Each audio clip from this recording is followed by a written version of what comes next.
10 common pitfalls for newer financial advisors and how to avoid them.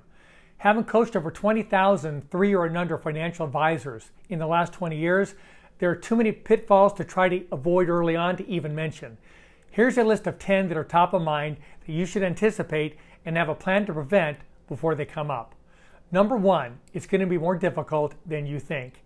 Many people become a financial advisor and think it's going to be easy. It's not. It's hard work. From experience, talent may not be as important as grit. The graveyards are littered with talent people that don't make it, and the boardrooms are full of successful, gritty people. Get ready to test your perseverance. It's probably going to be harder than you think. It's not a sprint, it's a marathon. Number 2, it may take longer than you think to bring in clients. The notion that the prospect will give you a meeting, hand over all their information, be ready for the next meeting, say yes, and consolidate all of their assets with you in one shot is not necessarily true. It doesn't mean that it can't happen, but in reality, life happens. A meeting gets pushed off. Their kids have a ball game, a vacation occurs, etc. This is why there's a need to relentlessly put prospects in the top end of your pipeline every single day. Number 3, you may be disappointed or pleasantly surprised with how your personal network responds to your outreach. Just because people know, like, and trust you doesn't mean they will do business with you. Some may be concerned with your level of experience, your age, confidentiality, or may have some degree of discomfort in working with you that will remain unspoken. On the other hand, there are people that you know who will at least meet with you to test the waters. Don't make any assumptions either way on whether or not they are interested or disinterested. Just ask for the meeting and let it be their choice on whether or not they're willing to take the next step with you. Too many financial advisors don't make the ask because they make assumptions that could be inaccurate.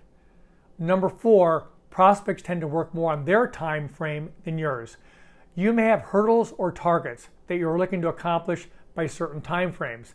They may not match up with the pace that your prospects are moving. You can move things along a little quicker by summarizing important interactions and setting next steps from those conversations. At times, the power of documented action steps can move the process along a little quicker. Well-developed follow-up skills will really help you. And number 5, you may find yourself trying to avoid the word no. For many newer financial advisors, it's not no that's bad, it's their emotional reaction to the word no. Sometimes to avoid no, financial advisors can major in the minors. They won't focus on high priority activities like prospecting because that activity will put them in the jeopardy of hearing no. Hiding in comfortable, low-impact tasks and lulling themselves into believing they're working on what matters most. Remember, you are training for the rejection Olympics, and how you decide to cope with the word no will either lead you to a gold medal or a one-way ticket to your next opportunity. And number 6 is not doing 3 simple disciplines every day, which are goal setting, time blocking, and activity tracking. Believe it or not, there are financial advisors that show up to work every day without a goal. They don't run the day runs them. Without the focus that goal setting gives them, they're not spending their energy on their biggest priorities. Secondarily, they time block activities in their calendar to achieve their daily goals. Furthermore, they have the discipline to protect those time blocks at all costs. And finally, they track their activity to measure their progress and effectiveness. Most successful financial advisors have cultivated good habits.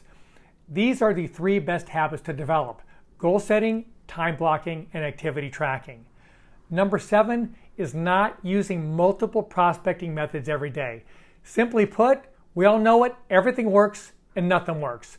A newer financial advisor must have multiple prospecting methods going on at the same time in an intentional and purposeful manner focused on a target market. A blended approach is the best approach. These activities should be blocked on a calendar. For example, 7:30 to 7:45, 15-minute daily LinkedIn routine. In that routine, ask 5 people to connect, ask 5 connections for meeting, ask 1 connection for introduction. From 9 to 10:30, make warm calls to my personal network to have 5 contacts. 12:30 to 2, attend a networking event with the goal of making 5 quality contacts. 3 to 4:30, cold calls to business owners with a goal of 5 contacts. And number 8 is not constantly sourcing new prospects. From all the work we've done with newer financial advisors, the research indicates they typically run out of prospects to contact around 105 days into production. This is when most of them begin to get off target in terms of achieving their goals. So have a goal of sourcing at least 25 new prospects per week. And number 9 is you're going to need more prospects in your pipeline that you think.